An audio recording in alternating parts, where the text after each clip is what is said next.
Você está conectado na MKK Web Rádio. Boa noite, crianças.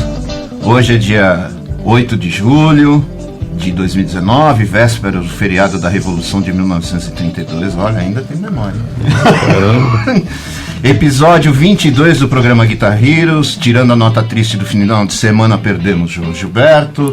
Uma pena que os talentos não são repostos nas mesmas velocidades em que eles se vão. Então é assim, crianças, MKK Web Rádio, chega de bundamusic.com.br, WhatsApp 11 98291 6790. Se você tem Apple, baixe o aplicativo pela Apple Store. Se você tem Android, baixe pelo Google Play. A gente está ao vivo no chat, conversando com vocês, interagindo com vocês. E hoje o programa Guitar Heroes recebe, sobre a direção geral de Marco Mendes, a apresentação de Alexandre Bastos e Marcelo Fengler. Bom dia. Bom dia. Boa noite. É a emoção. Estamos hoje com aquele que é o mestre dos mestres de todos nós aqui. Direta e indiretamente ele organizou e ensinou uma porção de guitarristas. A gente já teve alguns educadores aqui, como Léli Caesa. Todos os que passaram por aqui são educadores, vamos dizer assim, próximos. O Léli Caesa, Dario Paris, e depois gerações a qual eu, o Marcelo e o Marco pertencemos, que o Wanderson Bressani, e todos nós fomos crias diretas dele, o mestre Yoda do Brasil na guitarra, Mozart Mello. Não tô com essa bola não aí. Uma boa noite a todos, é um prazer estar aqui e te conversar sobre coisas ligadas à música, né? É muito importante, principalmente para as novas gerações, ficarem espertas que as coisas não estão fáceis e a gente tem que discutir isso sempre que possível, né? Sim, não só música, evolução social, sim, psicológica, mental, espiritual, enfim, tudo está correlacionado. Concordo. Né? Mozart, eu sei que muita gente conhece, mas tem uma galera que não conhece, então vou fazer a primeira pergunta. Fala um pouquinho da sua formação, alguma história interessante e influência. Bom, o que vocês vão fazer até amanhã de manhã?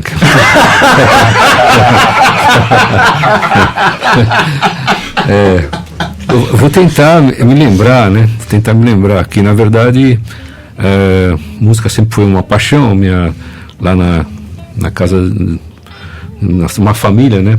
Todos tocavam. O meu nome Mozart é o nome do meu pai também. Eu herdei dos meus avós maternos alguns instrumentos de banda que tocavam em coreto nas cidades, né? Mas eu não conheci. Eu herdei instrumentos e herdei partituras também. Essa história eu conheço das partituras. Então, assim, você chega à conclusão que deveria ter algum responsável que ia continuar nisso. O responsável fui eu. As pessoas não conhecem, mas eu também tive passagem por engenharia, trabalhei com engenharia 2 anos e tal. Então a minha formação, na minha geração, não tinha onde estudar, entendeu? Não tinha estudar. O máximo que você conseguia é ter aulas de violão, e geralmente violão erudito, né? Então eu tive passagens, pequenas passagens pro violão erudito, mas por incrível que pareça, quando eu já estava numa situação já mais adulto, né, e estava já praticamente casado com uma filha, minha filha nasceu, meu primeiro filho, né, aí eu percebi que ia viver de música. Então aí sim eu comecei a correr atrás de formação musical, e foram várias pessoas que me ajudaram, né. Eu podia citar o Didi, é um cara que tinha um conservatório na Moca, que me introduziu nesse universo de música brasileira, bossa nova, inclusive. Agora, com o falecimento do João Gilberto, né, é até uma coincidência que eu postei isso, né, como eu aprendi aqueles acordes maravilhosos, né, e a partir daí a coisa andou bastante, né. Teve um professor de erudito também, Edmar Fenício, também, que me ajudou muito. Ele já sabia a minha situação, né, casado, morando de favor na casa da sogra. Ele falou, vou ajudar esse moleque aí, né? Vou jogar ele no precipício, né? E também tive aula de harmonia com o Paulo Bellinati, né? Mas só que eu já estudava e já trabalhava, né? Então eu dava aula todos os dias, né? Segunda, terça, agora, e domingo também dava aula, porque era o único jeito que eu achei de sobreviver. Fazia bailes na época, né? E então eu comecei a correr atrás de informação, uma época que não tinha informação, né? É difícil a molecada hoje em dia entender, né? Como um mundo sem internet, sem, né? Para você conseguir um vinil era difícil, um livro quase impossível. Então eu comecei a fazer os próprios metodologias, né? Porque não tinha como a galera estudar, né? E então a partir daí eu fiz vários cursos também, curso de orquestração, curso de dodecafonismo, fez um monte de coisas paralelas, mas aí eu já estava no meio da confusão, Então minha formação foi essa, e com certeza estou esquecendo de algumas coisas que eu já estudei, né, cursos, mas basicamente foi isso. Eu tive que estudar violão erudito, olha que loucura, eu dava aula num conservatório na Lapa, e no violão erudito eu estava 2 anos na frente dos meus alunos só. Então, tipo assim, eu consegui concluir o 8º ano, e 2 anos depois eles concluíram. Então eu formei alunos sem muita base, né? Sem muita vivência, né? Tanto é que a minha carteira de profissional é de músico erudito, de 81. Eu tive uma passagem com músico erudito, tive um duo, mas aí um professor meu, essa história é legal para as pessoas verem que não pode viajar, né? Isso aconteceu com o Paulo Bellinati. Eu posso falar essa história? Claro. Olha como é importante a molecada perceber. Eu estava tendo uma aula de harmonia, não sabia nada do negócio de moda, esse treco, não sabia nada, e já vivia de música. E ele me passou toda essa história. Ele tinha uma experiência europeia, né? E durante uma aula eu estava tocando lá um Vila Lobos e tal. Eu estava tocando um bar. Ele falou assim: você toca erudito? Eu toco violão erudito e tal, né? Ele falou: pena que essa transcrição sua está toda errada, né? Eu falei: como tudo errado? Eu peguei esse aqui, uma transcrição do Segovia. Ele falou: então, está tudo errado. Eu vou te mostrar. Aí o cara mostrou a cópia do original da biblioteca lá de Bruxelas, a obra inteira de Bach, e nós fomos ver, né, tamanho de jornal. E realmente era muito diferente do que eu estava tocando. E daí ele falou de uma maneira muito gentil uma coisa para mim, e isso é legal dividir com vocês, né? Olha, você não tem o menor jeito para um violão erudito, esquece isso é para poucos, né? Você entendeu? Você tem que sustentar uma família e tal, então pense bem, você pode continuar estudando, mas querer ter alguma pretensão com o violão erudito seria uma loucura, né? Então, a princípio eu falei, nossa, e hoje em dia eu agradeço muito. Então, às vezes a molecada tem que ouvir, legal, você toca muito rápido, não sei o que lá, mas você vai conseguir levar o leite para sua casa tocando dessa velocidade aí? Então, fica uma lição, né? Às vezes uma crítica assim, se você fizer uma boa reflexão, é para o seu bem, entendeu? Né? Então, tiveram várias cacetadas, essa foi uma delas. Uma coisa que você citou, que eu acho que é muito interessante, não sei se você concorda comigo, você falou, passou por baile, né? E o baile eu sempre achei que é uma escola sensacional. Ele foi sub do Van der Tafo. Então, mas eu acho que o baile é uma escola que o músico aprende muito na prática, assim, né? E aí cai nesse mesmo a questão que você estava falando, a pessoa toca rápido e tal, mas aquilo vai ajudar a trazer o leite para as crianças, né? Hoje em dia a escola do baile parece que é uma coisa que está meio caído, não tem mais, são poucas bandas de baile, é uma coisa assim. Eu acho que isso faz muita falta na formação de um músico profissional. Só que nós estamos vivendo num outro planeta, né? Estava conversando com o Alexandre agora nesses dias. Exatamente. Esse outro planeta, ele já algumas profissões estão sumindo. Deixa eu dividir uma coisa rapidamente que é bom para ilustrar, né? Eu vi uma matéria outro dia sobre a China, né? E a China já está no 5G já faz tempo. Nesse comentário o cara falou, quando eu estava no 4G, apareceram várias profissões no mundo, como Uber e tal, várias startups, né? Beleza. E só que aqui no 5G já apareceram outras profissões que vai demorar alguns anos para vocês perceberem essas novas profissões, né? E aí vem a parte ruim. E outras vão sumir. Sim, eu acredito. Dentro do segmento, então, de música, algumas coisas vão desaparecer. Algumas já desapareceram como transcritor, né? O cara vai transcrever. Pô, você aperta um botão lá, a máquina já sai, já transporta para o botão que você quiser. E os próprios estúdios de gravação, né, hoje em dia, né? Hoje em dia você tem softwares que fazem gravações, você grava o estúdio na sua casa.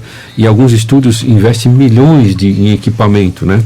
Eu fico pensando, putz, isso é um cruel, né? E o baile, você tem razão, mas para a nossa realidade hoje em dia, acho que não dá mais, né? Eu vou ser sincero, eu trabalhei para companhias de bailes, né, há muito tempo atrás, e ninguém era nascido nessa sala aqui. Agora, eu estou por fora, eu não sei se existe, eu sei que tem um mercado de casamento, mercado dos buffets. Agora, de baile, eu não sei como é que está. Antigamente eram grandes companhias, né? Tinha ônibus da banda, ônibus para levar equipamento, né? As formaturas tinham umas bandas incríveis, né? Com estrutura, né? Agora, parece que hoje já... Eu concordo com você, mas... eu estava citando assim, mais na questão da formação do músico, porque o baile é onde você tem que chegar e resolver. Sim. Né? Você vai colocar basicamente tudo aquilo que você estudou na sua casa tal na prática. Sim. Você vai chegar, vai resolver. O cantor vai sair cantando, você tem que sair acompanhando o cara. Eu toquei à noite também, né? A galera não sabe o que é tocar, não. Tocar à noite você entrar num lugar, o cara sair cantando, você tem que soltar, né? Isso. A galera não sabe nem aquele negócio dos sinais para né? Eu admito que eu não conseguiria mais fazer nem baile, nem acompanhar cantores e nem cover, entendeu? Porque eu fui para uma outra praia, praia mais acadêmica, né? E aí um cara de baile, da noite, tem que estar antenado em qualquer música, em qualquer tom e sair tocando. Ainda nós temos grandes músicos que fazem isso, mas o mercado está bem restrito, eu acho, né? Hoje em dia, né? Eu acredito que sim. Eu acho que com o advento da internet, tudo mudou. No começo da entrevista você tinha falado que você foi ver era muito difícil de conseguir um vinil, de conseguir um livro, mas ao mesmo tempo, quando você conseguia um livro, você devorava aquele livro de ponta a ponta. Hoje em dia você tem acesso a todos os livros do mundo que você quiser. Não consegue ler nenhum. E a pessoa não lê nem 3 páginas do livro. Hoje em dia o pessoal estuda muito pouco, né? Muito pouco. Eu sou da geração que você passava uma folha pro cara, falava, olha, cara, é isso aqui, você vai estudar essa semana. O cara estudava aquela semana inteira que nem um louco, porque não tinha, né? Não tinha internet, tinha celular e tal, e ele confiava no educador, né? Hoje em dia, além de ser disperso essa coisa, também não há confiança no educador. Eu acho que com essa facilidade que a geração tem do acesso à informação gratuita, né? Porque você entra no YouTube, o cara quer tocar uma música de qualquer lá, ele entra no YouTube, tem um cara ensinando, tem um outro ensinando, as pessoas não dão valor. Eu sempre achei que tudo que é de graça, que é muito fácil, as pessoas não dão valor. E hoje seria uma discussão longa aqui, para um programa inteiro sobre essa parte de mercado. A nossa categoria, os músicos, nós não temos uma representatividade, né, como as outras categorias, né? Então o que acontece? Nós temos que, a palavra que eu vou usar é forte, né? Uma revolução na educação e uma revolução na educação musical. Eu cheguei, as pessoas não sabem, mas eu fui na IBM 4 vezes para desenvolver um portal e um aplicativo para a classe musical. Só que a IBM falou assim, beleza, eu faço para você. Funcionaria assim. Lá em Teresina tem um cara vendendo contrabaixo, está no programa. Tem um professor dando um curso lá em Manaus, está no programa. Então a IBM ia monitorar tudo, ia falar, olha, tá vendendo baixo em tal cidade, não está tendo aula aqui, está tendo show disso, todos vão ser privilegiados por categorias. Só que na época, isso faz uns 4 anos, esse portal, mas o software ia custar mais ou menos uns 3,5 milhões. E eu fui atrás disso porque eu achava que isso ia ser importante para arrumar minimamente o mercado musical. O mercado musical, se não tiver tecnologia, não vai se arrumar nunca. Porque essa é a nossa realidade, você entendeu? E eu não tive palestras, fiz palestras tentando achar parcerias, fiz palestra até na maçonaria, entendeu? Mas o fato é que era um valor um pouco alto, não conseguiu. Mas alguém vai ter que fazer isso, porque do jeito que nós estamos indo é caótico. Eu estou falando isso porque na internet pode acontecer, você sabe muito bem disso. Você estuda 40 anos um material, coloca lá e está vendendo seu material. E um cara que toca guitarra há 6 meses, ele está vendendo um material lá, porque ele tem mais views que você por algum motivo qualquer, sei lá. Você entendeu? Então, teria que ter uma coisa assim, não, aqui é uma pegada profissional, uma pegada amador, todos precisam trabalhar, não tem problema nenhum, mas tem que ter uma diferenciação. A única profissão, você tem dentista profissional e não tem o amador, é dentista. Médica profissional, músico não tem, qualquer um, cara, 2 meses de violão, está dando aula na internet já, uma coisa que ele pegou de alguém, de novo, não sou contra isso, mas alguém uma hora vai ter que arrumar isso aí. Porque uma coisa que você sempre deixou muito claro é assim, é uma questão, você não é contra, existe a questão da lei da sobrevivência, o que é muito normal. O que é muito chato é quando o cara ele está começando agora no caminho e ele desenvolve, não tem problema nenhum desenvolver, eu acho que até não é vergonha alguma você desenvolver um material baseado sobre o material da outra pessoa. Sim, é normal isso. É normal. Todos fazem. Isso. O chato é vender aquele material que não é uma visão própria, e sim a própria visão do tutor, né, sei lá, não importa. E ainda por cima vender esse material numa conta e risco que o cara não para nem para pensar o que é mais interessante. Sim. E aí é como você acabou de citar. O cara tem 10 mil views, ele vende um puta material. Você com mais de 40 anos de carreira não vende nada. E tem mais um problema, Alexandre. Vou te dar 2 exemplos. Aí eu tenho uma publicação minha chamada 4 em 1. Sim. São estudos em 9 estilos, tal. Seminários, né? Os 4 seminários. Demorar um tempão para fazer isso aí. Então eu vendia antigamente no Mercado Livre, botava lá. Então alguém copiou esse livro e os áudios também em MP3 e ele vendia também no Mercado Livre. Pirateou. Então daí você chega e vai no departamento jurídico lá, ninguém responde para você, ninguém está nem aí. Cara, mas aquele livro é meu, o cara está vendendo por 1/10 do preço, ele está vendendo, né? E outra coisa, agora eu estou nesse universo online, né? Lancei um curso há pouco tempo, né? Já está sendo pirateado. É um negócio impressionante. Então, assim, quando eu falo uma plataforma, um software para os músicos, um aplicativo e um grande departamento jurídico, com um botão você fala, ó, esse cara vai atrás desse cara, entendeu? A gente tem que ir atrás da pessoa, né? O cara tá vendendo o teu material, eu vou lá no WhatsApp do cara, falo, cara, não faça isso, tal. Outro dia eu tive que avisar, olha, o Kiko, tô copiando o teu material, o Marcelo, o Marcelo Barbosa, estão copiando, aquele menino lá que eu gosto muito lá, de Los Angeles, como é que chama? Nieri, André. Estão copiando. O cara estava vendendo o material de todo mundo. Sim. E se fala, alguém tem que fazer alguma coisa. Nós tentamos fazer alguma coisa, mas não tem nenhum amparo jurídico, né? Esse problema, Mozart, eu vejo o seguinte, eu analiso a coisa de 2 formas distintas. Primeiro é o desrespeito total. Eu vou usar um termo que eu não costumo usar, eu costumo usar em conversas muito particulares com pessoas bem pontuais, assim. O que acontece é o seguinte, o brasileiro mediano, ele não consegue entender uma coisa chamada obra intelectual. Ele acha que obra intelectual todo mundo pode ter, né? Ele não valoriza aquilo porque ele não vê. Sim. Não é algo que você... palpável. Então ele não entende que aquilo é de uma pessoa e que a pessoa tem que ser valorizada ou remunerada ou ao menos reconhecida. Sim. Minimamente reconhecida. Segundo ponto muito importante. O brasileiro mediano, ele ainda vive sobre o estigma, talvez que a sua geração, uma geração antes viveu, que é aquele lance do Lady Gerson. Vou levar vantagem em tudo. É verdade. Então isso, para mim, como educador, E eu e o Marco, a gente foi aluno seu. O Marcelo, de uma certa forma, também foi, mas de maneira indireta. Porque todo mundo da nossa geração teve acesso aos seus materiais. Isso é inegável. Ninguém pode negar.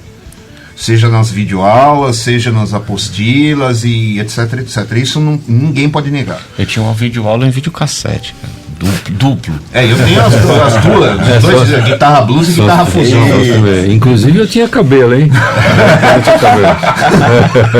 Tocando de Floyd Rose, drive no talo. Um metal total. E assim, o que está muito complicado é essa coisa da pirataria. Não, vamos democratizar a informação, vamos compartilhar. Gente, não é bem assim. Não vou defender o Mozart porque eu fui aluno dele, não é longe disso, mas é defender todos os caras que produzem material. Ele tem mais ou menos, muito mais de 40 anos de carreira. Eu não vou falar o quanto, que nem eu sei mais, né? Mas o cara começou lá atrás. Aí tem outros 44, caras. Né? 44 anos de carreira. Apostila, o cara tem o lance que a gente brinca, que é a Bíblia, né? O livrão, que tem 300 e lá vai fumaça escrita à mão. Tem livros que eu não lancei, né? Também, bem maiores. Bem maior. Aí eu tem a primeira apostila, que é de 90 páginas. Tem a segunda apostila, que aparece com a GR700. Sim. Que é o livrão, que é a Bíblia. Isso. Né? Aí tem Guitarra Fusion 2014. Fora todos os seminários que você escreveu, que são 7 ou 8, né? Harmonia 4 em 1. Editados são 4 só. 4. Né? Harmonia 4 em 1, depois... sim. Estudo de escalas e arpejos. Entendi. Harmonia 1, Harmonia 2, Harmonia 3 e Sintonia. Isso. Que aí eu falo também sobre a parte de astronomia, né? Isso. Mais aqueles livrinhos de capinha verde que tem os 3... os estudos. Os estudos e etc. Mais o Guitarra Fusion 2014, que começou lá na MT e aí depois foi sendo vendida de forma desatrelada ao MT. Na verdade foi feito junto com um grupo de alunos lá em Pinheiros. Isso. Nós fizemos começou lá na Cristiano, né? Na Cristiano Viana, um grupo de alunos que a gente foi fazendo praticamente juntos, tanto é que tem um capítulo que foi feito inteiro por um aluno, né? Gabriel Soman. Sim. E aí o cara pega emprestado, o sujeito pega emprestado, não, eu vou copiar isso aqui porque é para dividir essa informação. Não tem divisão. A gente entende que o país é o Brasil é um país de dimensão continental. A gente entende que as pessoas não têm essa informação toda, que são muito carentes nesse sentido. Mas ao menos valoriza. Sabe uma coisa? Eu não vou querer assim que tenha essa coerência toda, total, porque é muito complicado. Mas o cara pegar seu material e ele revender, aí, puxa. É triste. Aí é dureza. Triste. Eu já tive uma dessas apostilas que você falou. Eu não vou falar a cidade que aconteceu isso, porque não ficaria muito chato, né? Uma escola dessa cidade apagou todos os Mozart Mello, botou o nome da escola e vendia com o material da escola. Nossa Senhora. Isso já aconteceu várias vezes. Fiquei chocado, que é um livro inteiro meu com o nome da escola, você entendeu? Tipo assim, por que a pessoa não liga para mim? Olha, nós queríamos adotar a sua apostila, o que a gente podia fazer? Vamos combinar um valor aí simbólico, você entendeu? Não vou querer ganhar dinheiro em cima de livro. Ou pelo menos dar o crédito, né? Então assim, por aí isso é um pequeno exemplo de coisas que acontecem diariamente. Os próprios alunos, hoje eu tenho um universo de alunos online muito grande, eles mesmos me avisam, está acontecendo isso, tem um cara vendendo em tal lugar. Putz, incrível. Aí você tenta entrar em contato com o cara. Às vezes o próprio aluno ele simula uma compra para poder conhecer a pessoa, entendeu? E é muito desagradável isso. Isso é uma coisa que me deixa bastante chateado, e eu não vejo uma luz no final desse túnel, sabe? Eu sinceramente, teve uma época que eu até ia muito contra isso. Hoje eu já falei, não vou mais esquentar a cabeça. Por quê? Porque o cara nunca vai entender que isso é um crime, isso é uma contravenção. E o pior ainda, isso fere qualquer tipo de ética. Sim. E é engraçado que muitas dessas pessoas, se você entrar no Face lá, ele tem um discurso político, ideológico incrível, né? Tem uma posição, hoje em dia, eu uso essa palavra que é muito engraçada, as pessoas são binárias, né? Ou ele é Corinthians, ou ele é Palmeiras. Ou ele é candidato tal, ou governo tal, governo tal. Eles não conseguem enxergar o todo. Não, o é cara, o micro sempre. Existem duas coisas na minha cabeça: o bem, o mal, você é legal, você é ruim, aquele cara não joga bola, ele joga bola, aquele toca bem, não toca bem. E, no ponto de vista ideológico, isso é terrível, né? O cara divide a cabeça dele em duas partes só. Segmenta, né? São os seres binários, entendeu? É muito louco isso aí. Isso é um fenômeno perigoso, né? O cara vai ler um pouquinho, entendeu? Vai ler um pouquinho. Se você tem alguma preocupação com religião, vai ler um Alcorão, vai ler uma como chama, Marco, lá, aquela indiano lá, Bhagavad Gita, vai ler uma Bíblia, entendeu? E tem um momento da minha vida que eu peguei esses 5 livros sobre Jesus, deixa eu ler um pouquinho para entender. Puta, esse cara fala uma coisa, esse cara fala outra, esse cara fala outra, tal, né? Eu tô tentando entender mais ou menos quem foi esse maluco aí que apareceu há 2019 anos atrás, né? E não ficar aquela coisa, vamos estudar um pouco para entender e não acreditar, não, é assim. Você não pode ser a ideia binária.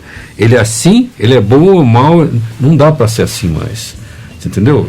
Enquanto os caras estão pesquisando, achando pedaços de dinossauros lá no Piauí, o nego está discutindo sobre um negócio de 2000 anos atrás. Entendeu? Então não dá. É bom estudar. Entendeu? Aí a internet entra como informação e não formação. Esse é um problema, né? Torna o cara de novo binário. Facebook é você assim ou assado. Não tem uma terceira opção, né? É muito louco isso, né? Muito louco mesmo.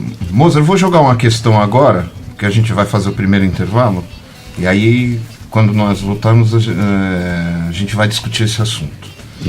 Sobre a questão estudo, conscientização, uma ampla visão, sobre tudo. Você é um dos caras, por isso que eu mencionei logo no começo, que é o mestre Yoda da guitarra no Brasil. Tem outros também, mas você deixa isso muito claro para o seu cast de alunos.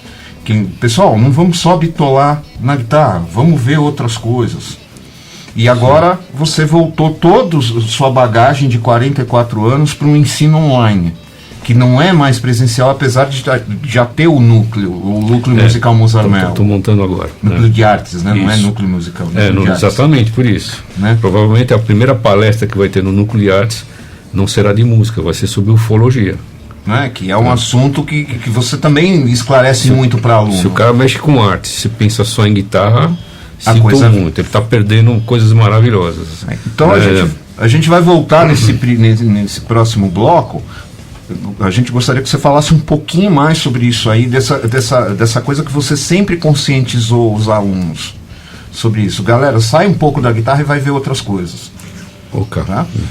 Gente, a gente já volta já, www.mkkwebradio.com.br, chega de Bunda Music, o WhatsApp 11 982 916790. Se você tem iPhone, abaixe pelo Apple Store, o aplicativo. Se você tem Android, abaixe pelo Google Play, chat nossa página.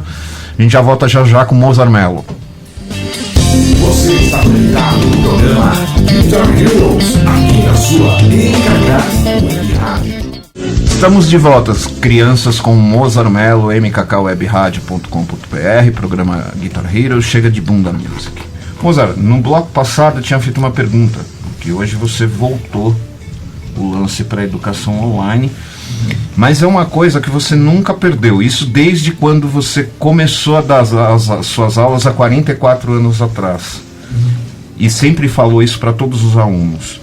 Para alguns de uma forma mais ao passant, para outros foi um pouco mais tete a tete. Olha, vem cá, vamos trocar uma ideia sobre essas coisas. Não acredita muito em tudo, sai um pouquinho da guitarra, vai ver outras coisas, até porque tem que fazer sentido para você fazer o play, estudar, ter uma visão ampla de todas as coisas. Exato. Você ainda, mesmo nesse ambiente que hoje se voltou toda a metodologia de ensino para a plataforma online, você ainda defende essa globalização toda, esse amplo pensamento de não só focar numa coisa só, também tampouco focar só na guitarra ou só na música, mas fazer da música um universo multipluralizado e também lendo sobre outras coisas, sobre vários assuntos. Não precisa ser um assunto único, exclusivamente. Aí então vamos fazer uma autocrítica, nós que amamos a guitarra, né? O pessoal elege um tipo, quem toca bem guitarra é o cara que tem extrato, então tem aquele timbre de guitarra, aquele pedal, e faz aquele tipo de som. Nossa, que timbre maravilhoso. Não, mas o cara toca jazz, então a guitarra é uma guitarra gorda, a corda 012, corda 013, faz aquele som, então, e a gente se acha, né? Nossa, o cara é um gênio, impressionante. Eu falei, engraçado, nas outras artes não são assim. Eu tenho um filho fotógrafo, casado com artista plástico. Você vai às vezes numa vernissagem, você fala, louco, os caras estão fazendo um negócio muito louco, estão ousando. Não estou discutindo se tem patrocínio, quem é o mercado e tal. Aí você vai ver levar filho, agora netos, né, no cinema. Aí você vai ver um filme e você fala, caramba, que ousadia a música deles, que ousadia o desenho. Olha as coisas subliminares que eles estão passando pra gente. A coisa está sempre evoluindo.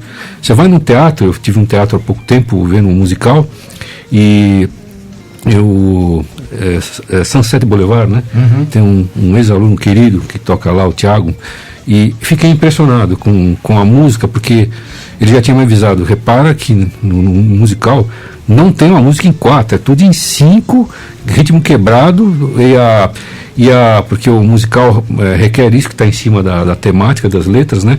Uma coisa encrencada, eu falei, nossa, cara, isso é para poucos conseguiriam fazer um negócio tão encrencado. Aí você vai num teatro infantil, aí de repente as personagens começam a voar em cima de você, são sempre ousando. Eu falei, engraçado, né? Nós músicos achando que nós somos ousados.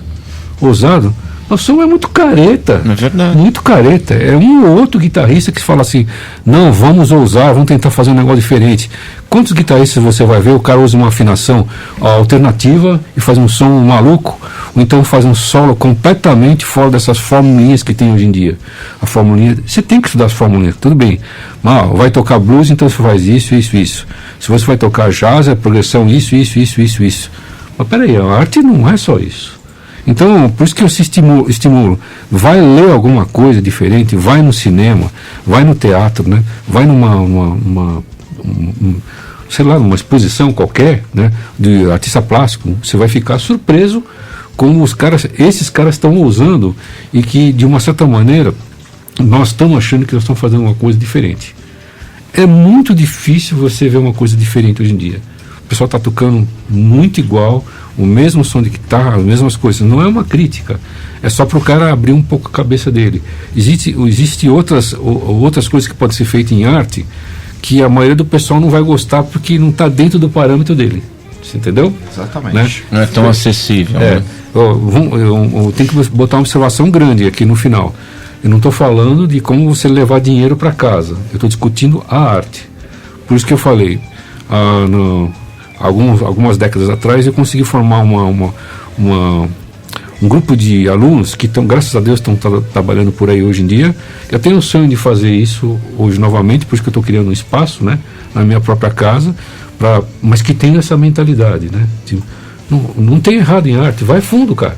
Vai fundo, ouse, faça coisas diferentes, né? Mas o pessoal não vai gostar, o pessoal está meio presetado, né? Ninguém está saindo fora da casinha, é um ou outro só que você vê. A gente vai, né, cair num terreno espinhoso, né? Que outro dia teve um amigo nosso, o Ale conhece, que ele colocou na internet um negócio que deu maior polêmica, que ele falou assim: guitarrista não gosta de música, guitarrista gosta de som de pedal, de captador, de não sei o que tal. Virou mó, né? Virou. Mas realmente eu concordo totalmente com isso. É aquelas brigas, o cara, não, porque amplo é valvulado, porque o Kemper é que é bom, porque... mas veja bem, aí vai ter que entrar os meus 66 anos. Né? Não seremos ingênuos. O mercado precisa disso para sobreviver. Sim, claro. O norte-americano vive inventando coisinha nova, tipo de música, tipo, né? Tipo de palheta. Tipo de palheta, de pedal, porque imagina como é que é difícil hoje em dia sobreviver de você vendendo pedais. Tem que ser muito criativo. Então, assim, vendo do ponto de vista de mercado, é importante que, né, Agora, é importante também o cara ter um pouco de noção da realidade. Você não precisa depender tanto assim, né? Isso, basta você verdade. plugar e tocar, né? Mas eu admito, né? Eu toquei minha vida inteira em feiras de música, né? E é importante você ajudar a alavancar as vendas. É que a gente está né? vivendo um momento agora que você mesmo citou. Tem muita gente tocando igual, com o mesmo som de guitarra, aqueles conceitos. Não, o cara tá tocando fusion, ele tem que ter esse som de guitarra O aqui. mais engraçado, Marcelo, é que ele já falava isso pra mim quando eu fui estudar várias vezes com ele, já há 10 anos, 15 anos, 20 anos atrás. Porra, bicho, ninguém tá radicalizando. Ninguém tá mudando nada. É sempre o mesmo som de pedal, é sempre a mesma maçã de Não, guitarra. então, a gente vai cair naquela briga, porque assim, fala assim, você vai tocar blues. Então, blues você vai ter que ter um twin, uma Strato e um tube screamer. Né?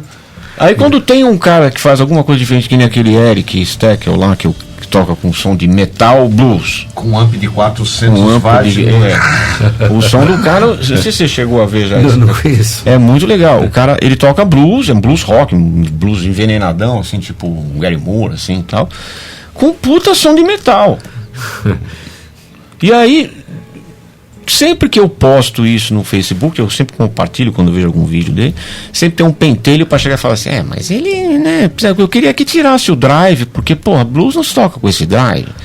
Aí o outro fala, mas você vê, ele faz frase de metal no blues. Por que ele não, ele podia faz o que ele quisesse. Como você mesmo falou, a arte não tem uma coisa, não é uma coisa preconcebida. A gente, às vezes quando um cara toca bem metal tal, né? Ele falou, bom, indica alguém para ouvir diferente. Você quer ouvir metal ou você quer ver atitude? Não, eu quero uma atitude. Tá bom, então vai ouvir Yamandu Costa. Vai ouvir o Hamilton de Holanda. Vai ouvir o André Memari. Você entendeu? Porque é nego que chega lá, 1, 2, 3, meu Deus do céu, o bicho pega. Então a atitude, independe do som que o cara está fazendo. Você entendeu? Você pega, eu já tive o prazer de dividir um seminário com o Toninho Horta. Imagina a situação. Seminário da Harmonia em Belo Horizonte com o Toninho Horta. Seria mais ou menos como você jogar com o Messi lá na Bomboneira. Com a torcida do Boca Juniors e do outro time torcendo contra você. Ele pega a guitarra, pluga no PA lá e vem um negócio que se fala, cara, não é possível, tem mais gente tocando aí, vem um volume de música, de informação. Aquilo lá é uma atitude metaleira para mim, você entendeu? Sim, entendeu? Sim. Tipo, então assim, não importa o que você tem, a atitude é importante. Então eu falo, esses caras, é uma lista de gente que, né, na guitarra, eu falo, vai ouvir o Silvano Luque, entendeu? Na parte de orquestração, Jacob Collier, sabe? Tem uns caras assim. Cara ou quer ver cover, vai ver o Dirt Loops, né? Os caras estão fazendo uns negócios e fala, é porrada o tempo inteiro. Então você acaba aprendendo, né? Mas o cara, às vezes, ele pega só uma coisa e fica até morrer só ouvindo aquilo lá. Aquilo é verdade, então eu vou pegar só isso que, né? A molecada tem que abrir um pouco a cabeça. Se você acostumar a fazer isso, ler um bom livro, ir no cinema, no teatro, você vai ver que a sua música vai mudar. Você vai ter... Primeiro que você vai botar a bola no chão, você fala, opa, eu estou um pouco... Tô me achando, mas num simples espetáculo infantil já baixei a bola. Falei, nossa, eu vi uma trilha que o André Memari fez para um balé aqui. Eu não entendi nada na música, cara. Não entendi nada. Eu falei, cara, eu tenho que voltar a estudar de novo lá o Pozzoli, 1, 2, 3, para entender que é um negócio tão sofisticado, tão musical para dançar. Eu falei assim, então é legal você tomar uns cacetes e baixar, né? E não é o meu instrumento, entendeu? Né? Falando nisso, mano, continuando esse papo, você teve aula com o Kohreuter. Sim. Né? Para quem não sabe, o Kohreuter é um dos maiores arranjadores e... Não gosto muito de usar o termo, mas é um dos maiores maestros, assim, uma pessoa que realmente não tinha indissocracia na música. Ele falava a real o tempo inteiro, né? E você absorveu, além do ensinamento musical, você absorveu também o lado, entre aspas, filosófico dele. Queria que você falasse um pouco nisso, até mesmo porque a sua maneira de lecionar é bem assim também. Tem um âmbito filosófico muito forte. E aí, aquele cara que está antenado para isso, ele capta as coisas. E ele muda radicalmente a cabeça dele. Bom, essa experiência eu tive quando eu percebi que eu precisava ampliar um pouco os meus horizontes. E eu resolvi estudar arranjo e orquestração. Então era curioso, porque era uma sala com 3 alunos, eu mais 2 só. E na frente o co-writer, né? E falei, bom, e aí então essa conversa eu sempre repito quando eu dou cursos, quando é a possibilidade de falar para a molecada, tomar cuidado. Inclusive, uma das coisas tem uma pegada um pouco ideológica e política do que eu vou falar. A primeira, então, quando começou o curso, ele falou, pessoal, nós vamos ficar alguns meses aqui estudando arranjo, orquestração, tal. E era engraçado que ele escrevia tudo na lousa, aqueles arranjos imensos, tal, né? Aí você copiando, quando chegava, não é essa aula, apaga tudo, começa tudo de novo. Então aconteciam umas coisas assim, mas para ter aula com o cara, para mim já era, né? Era um privilégio. Ele falou, então a primeira coisa, pessoal, olha o que ele falou, não existe errado em arte. Acabou. Existe assim, você vai tocar sertanejo, veja o que esteticamente cabe no sertanejo. Você vai tocar no Meshuggah, com uma guitarra de 8 cordas, a estética é outra, aquilo que era errado para um ali já é certo. Você vai fazer uma harmona para o Alan Rosoor, entendeu? A harmona, então, provavelmente as harmonas mais erradas vão dar certo. Você entendeu?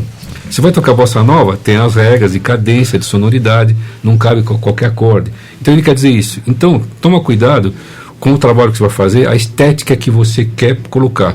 Agora, você ficar, tá errado, então você vai acabar, não vai curtir um pouco a arte, né? E a segunda coisa que é o principal, e esse, na minha opinião, tem um viés ideológico também. Ou essa palavra é legal, né? Viés. Tá na moda. Tem um viés ideológico, cara, né? Entendeu, né? É o seguinte, ele falou, nós vamos ter aula durante esses meses, por favor, não acredite em nada que eu disser. Então, olha a importância disso para os dias de hoje. O cara pega o Facebook, não, essa é a grande verdade, então eu vou compartilhar isso, eu vou falar, e agora eu vou rezar o que o cara está falando. Essa cartilha. Então, puxa vida, tem que tomar cuidado. Não seja binário. É verdade ou é mentira. Tenta ler as notícias subliminares que tem por trás. Você vai ficando velho, você vai se acostumando, né? Você pega um jornal na televisão, bom, essa rede de TV tem um jeito de pensar, então entendi, ele falou um negócio porque ele só poderia falar isso, que, né, vou agora numa rádio, tem outro viés, palavra de novo, ideológico, então ele vai dar notícia, eu já sei mais ou menos o que ele vai dar notícia, algumas ele vai omitir, porque a direção lá fala assim, essa aí vão omitir, essa aí que não é legal pra gente, né? Alguns programas humorísticos subliminarmente passam coisas também, tentando te posicionar. Caramba, então vamos tomar cuidado, não vai acreditando nas coisas, né? Para os mais jovens é complicado isso, eu entendo. Sim. Mas na boa, se passou dos 20 e pouco, tal, já tem que ficar esperto. Já perdeu a inocência, né? Peraí, não vai comprando qualquer briga não, entendeu? E não tenha medo de errar, né? Entendeu? O erro faz parte também. Claro, a gente só aprende errando, né? Então é isso. Outra pergunta, Mozart. Você fez parte do Trio Dalma, o Trielo, Faísca, Álvaro e Mozart. Depois Faísca, Tomate e eu, né? Terreno Baldio, que o Terreno Baldio ainda continua. Ainda tem, né? Estamos ensaiando, Lançou um clipe agora, um webclip, né? Isso. E fora suas aulas, enfim, os workshops que você continua ainda viajando pelo Brasil. Sim. Né? E como é que está hoje o Mozart? Como é que você vê o Mozart? Quando começou, novinho, com cabelo. Tudo funcionava. Tocava em altíssima velocidade, fritava. Todo mundo sabia que o Mozart fritava. E hoje o Mozart com 66 anos, não que isso seja demérito, mas com uma outra visão do que era e como o Mozart enxerga como o Moza enxergava todo mundo que tem, como esses caras que eu acabei de citar, naquela época, e como o Mozart enxerga a geração dele naquela época hoje, como o Mozart enxerga todos os alunos que ele formou hoje que vivem disso, e essa nova geração que vem vindo. Caramba, hein? Isso é complexo, isso aí. Será que aqueles caras de sacanagem? Você podia repetir a pergunta? Não, olha, então eu vou simplificar. Pô, Alexandre, nós estamos vivendo um outro planeta. Foi o assunto no nosso cafezinho aí. Sim. Então, mudou tudo, assim. Você me deu uma ótima oportunidade de abrir os olhos para as gerações que estão vindo aí, inclusive a sua geração, né? Que é o seguinte, as pessoas esquecem, os músicos em especial, pode até segmentar, os guitarristas, né? Mas que eles vão ficar velhos. Simplesmente eles esquecem. Não, quando eu tiver 66 anos, eu vou gravar um solo na internet, que, né, aí vou ter milhões de views, e vou gravar meu disco solo, e vou fazer uma turnê. Esquece, pessoal. Esquece. Já era essa realidade. Então, a conversa que tem hoje em dia, no meu curso online tem uma mentoria, que é o Rafael Neri, ele fala, você tem que atravessar o portal ou não tem que atravessar o portal. Então, eu estou tentando atravessar o portal, é doído, porque eu estava acostumado a ter um monte de gente na minha volta, e agora eu tenho que abrir um computador, eu estou todo dia de manhã, entendeu? Por isso que eu estou também balanceando um pouco e aí montando um espaço físico. Você precisa estar com as pessoas também. A coisa online é legal porque você tem aula, eu tenho aluno nos Estados Unidos, tenho aluno em Portugal, tenho aluno no mundo inteiro, isso é bacana, você democratiza a informação. E também muitas pessoas que não têm acesso à informação. Essa é a parte bacana. Mas o contato também é muito importante, né? Então eu estou tentando atravessar esse portal e todos nós vamos ter que atravessar. Sim. Não adianta o cara espernear.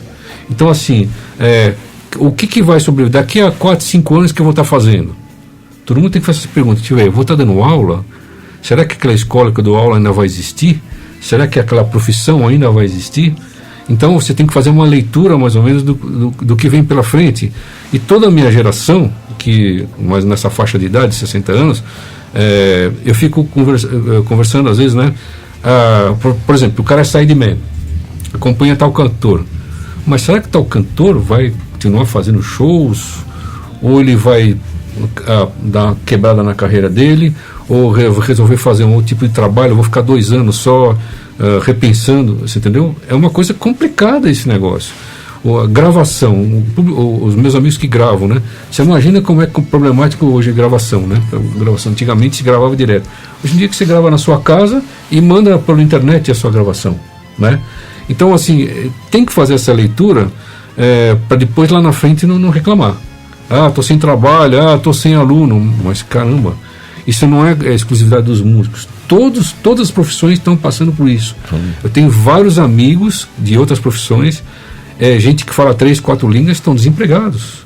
Você entendeu? Então, assim, é um pouco do que está acontecendo no Brasil, um pouco que acontece no mundo. Mas, assim, vai se informar o que está acontecendo aí no planeta, entendeu? Vai se informar o que está acontecendo, a revolução tecnológica, vai pensando o que vai sobreviver lá para frente, né? Então, assim, eu aconselharia as pessoas não depositar todos os ovos na cesta da internet, entendeu? Não, meu futuro é a internet e tal, né? É legal você dividir um pouco as coisas, senão lá na frente vai ficar um pouco difícil. Basicamente é isso, é o que eu estou tentando fazer. E não esqueçam, então, principalmente as novas gerações, vocês vão envelhecer. Quando você começa a envelhecer, as pessoas não respeitam mais, já não respeitam normalmente. Sim. O professor já não existe aqui. O brasileiro tem esse sério problema. Hoje em dia sou professor, entendeu? Tem que admitir. Sou performance. Não, eu tocava de um jeito que lá não, né? Agora a minha cabeça mudou. Eu estou com um trio novo para tocar minhas novas composições. Mas é mais composição. Tem umas fritações no meio porque a gente gosta disso. Sim. Entendeu? Agora eu estou privilegiando as composições, senão fica extremamente chato. Qual o público que você tem que o cara vai ficar fritando o tempo inteiro? Você vai fazer um workshop, um masterclass, numa feira de música, tudo bem. Mas isso o tempo inteiro é extremamente cansativo. Porque aí não tem música, né? Tem que ter música. Então, e também tem que ter concessões, né? Vamos fazer um arranjo mais light de uma música, uma releitura de uma música brasileira, uma releitura de um clássico internacional, entendeu? O pessoal lá fora está fazendo isso, porque a gente não vai fazer? Aliás, a gente está vivendo a época das releituras, né? Sim. Até nos cinemas, filmes que eram desenhos que viraram filmes e... Sim, os live action, né? Então tá tudo... As músicas... Parece que não se faz mais coisa nova hoje em dia, tudo releitura do que já foi feito. O pessoal, às vezes, está querendo espremer um limão que já está espremido. Pode reparar, espreme não, ainda vai dar. Essa série ainda vai dar. Esse game ainda vai dar. Então, mas o cara percebe que essa história uma hora vai acabar. E eu vou ser sincero, eu tenho um pouco de receio, medo não, né? Porque a gente tem muita capacidade, não tenho medo de trabalho, mas eu tenho muito receio do que vai acontecer na próxima década, né? Imagina nós daqui conversando em 2023, 2024, o que nós estaríamos falando, assim, entendeu? É uma preocupação muito grande. É uma coisa que você sempre deixa claro para todo mundo, né, Moza? O que nós vamos fazer dali a um pouquinho. Você várias vezes citou isso, inclusive em outras coisas, até mesmo, não sei se o Marco pegou isso, eu já peguei. Né? Falei, porra, vamos falar um pouquinho lá atrás, 10, 15 anos atrás. Eu tô com 53 anos agora. Vocês vão me imaginar eu de cabelo comprido tocando heavy metal com Two Hands? Não, peraí, calma. Não é assim que funciona. E, novamente, a gente vive isso. O que você vai estar falando dali a 6 meses? Qual é o teu contexto dali a 5 anos ou a 10 anos? Ou até estendendo um pouco mais, fazendo exercício daquele Twilight Zone, né? Como é que chama? Como é que é a tradução daquele seriado? Além da Imaginação. Além da Imaginação. Será que em 2029 qual seria a conversa que nós estaríamos aqui hoje fazendo? Porque muda tanto, né? Primeiro tem a coisa macro, né? Do planeta, né? Não quero filosofar aqui, mas tem a pegada espiritualista, né? Né? A parte emocional, né? E eu sempre falo, né, que o grande problema no caso de música, né, o teu maior inimigo sempre é o seu emocional. Se o seu emocional não está legal, vai ser muito difícil você produzir alguma coisa legal, seja musicalmente, né, entendeu? Aí a parte espiritual que está sempre muito esquecida, entendeu? Tem que cuidar da saúde física, emocional, espiritual, tudo isso, né? A tendência quando você chega numa certa idade é você meio um pouco se afastar do mercado do meio, entendeu? Que geralmente tem uma vibe um pouco pesado, estranha. né? Eu digo, né? Pesado, tenso, né? Esse planetinha ficou muito estranho. Ficou tenso essa parada. Tá cheio de trito. Eu acho que assim, uma coisa que deixa a gente um pouco triste assim, é que você está imaginando que pode ser o futuro, mas é uma coisa assim que a gente não vê muita luz assim de melhora, né? Fala, não, o futuro vai ser melhor do que está agora. Nós inevitavelmente passamos por um problema chamado gestão, né? Então, nossos gestores, seja governo municipal, federal, né? Eles não têm uma visão de nação e não estão preparados para essa nossa conversa aqui, né? Vamos pensar como nação, né? Cara, acho que não existe um país que nem o Brasil, que nós temos aqui. Cada vez que você vê uma notícia aqui, no mês de junho, lá, o que foi desmatamento na Amazônia, aquilo me dói de uma maneira incrível. Só nós temos isso, só nós, cara. Você entendeu? Então teria que ter gente realmente comprometida com a nação, entendeu? E não comprometido com 4 anos, né? Então, mas nesse aspecto que eu tinha falado, que a gente não vê muita luz no fim do túnel, assim. Eu não estou vendo também uma geração preocupada com isso. Exato. Preocupada, por exemplo, eu não vejo ninguém falando sobre educação. Não vejo ninguém falando sobre educação musical infantil. Não vejo ninguém. São coisas pontuais. Um cara lá, né, o outro, entendeu? E aí, como é que faz? Se você não tem educação musical de base, como é que esse mercado vai crescer? Me fala. Você tem que colocar cada ano novas gerações de molecada interessadas em música de verdade. Entendeu? Música de verdade. E esses serão os futuros consumidores. Aí todo o sistema cresce. Mas eu não estou vendo nenhum movimento em nenhuma parte em relação a isso. Eu falo sempre isso. Eu tenho um filho de 11 anos, que é da geração do videogame. O negócio dele é ficar no celular, no PS4, lá jogando e tal. E ele só conhece as músicas que estão no videogame. Sim. Ele só ouve as músicas que estão no videogame. Mas isso não é ele. Você fala, não, você está educando seu filho. Não, todos os amigos do meu filho, a geração, a galera do... É uma tendência. É uma tendência. E é uma geração que quer tudo na hora. Não pode esperar 10 segundos. Espera só um minutinho que eu vou pegar um negócio. Não, pode ser contrariado. Não pode ser contrariado. E é uma geração que ouve música... Assim, o cara abre o Spotify, ele tem lá sugestões de músicas, ele aperta a música, toca 5 segundos da música, ele acha aquilo ruim, já vai pra próxima. Quer dizer, a pessoa, ele não chega, não sabe a introdução da música, ele não sabe o que acontece. Não tem. Mas isso a gente tá falando porque a gente é ligado à música, sim. Mas isso reflete em tudo. É uma geração que não tem paciência para abrir um livro e ler 3 folhas de um livro. É tudo muito volátil. Exatamente. Tudo muito volátil. Porque é no universo de informação, né?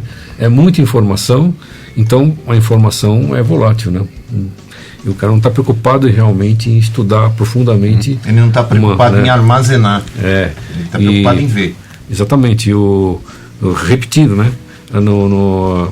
30 anos atrás, você bolava uma folha e uma música, o cara ficava estudando que nem um maluco, horas todos os dias. Anotava todas as dúvidas. Uma coisa curiosa, engraçada, eu na minha sala de aula, eu tinha uns cartazes, e o exercício de técnica tinha o exercício, o número do exercício, as velocidades e o nome do cara, que velocidade que ele estava. Aí o cara entrava lá, o cara já está no 120, semana que vem eu vou chegar aqui no 140. É legal isso, fica instigando o outro, né? Eu e o Marcão, a gente lembra disso aí. Então, hoje em dia, tudo bem, já não funciona ainda, mas assim, ele ficava preocupado em melhorar a técnica dele e não se preocupava em ficar gravando na internet, postando no YouTube, você entendeu? Ele ficava preocupado e aquilo lá dava um up na formação dele. Então é uma geração que estudou de tudo, né? Pessoal, essa semana esse mês nós fazemos um mês só de bossa nova, beleza? Vamos nessa. É verdade, isso é verdade. Essa semana agora nós vamos pesquisar country, beleza? Não tinha problema. Hoje em dia já... Não é minha praia. Segmentou tudo. Não é minha praia, entendeu? Bom, gente, a gente vai encerrar o Guitar Heroes hoje por aqui. É óbvio que esse programa deveria não ter só um volume 2, deveria ter todos os volumes, porque o Mozart é uma enciclopédia. Exatamente. Eu tenho problemas de dicção também. Mozart, trava-língua. Mozart, quero agradecer muito você ter aceito o convite para vir aqui conversar com a gente, porque eu acho que a visão do Mozart como educador se completa com os outros educadores que a gente teve aqui. E é legal que ele fala abertamente o que tem que ser falado, e ponto final. Algumas eu não posso falar. Deixa pra lá. Quero agradecer de todo o coração, Mozart. Além de ter sido aluno, eu quero agradecer mesmo porque a molecada precisa disso. Eu que agradeço. E, pessoal, vamos tentar fazer alguma coisa pela arte, pelos músicos. Né? Nós não temos representatividade nenhuma. Algum maluco tem que fazer alguma coisa. Sem vaidades. Vaidade e educação musical não combinam. Fica esperto com isso. Tá bom? Gente, boa noite. Até a nossa próxima entrevista. Outro convidado bem legal. Vai ser interessante esse mês de julho. Tchau, gente. Boa noite. Valeu, galera.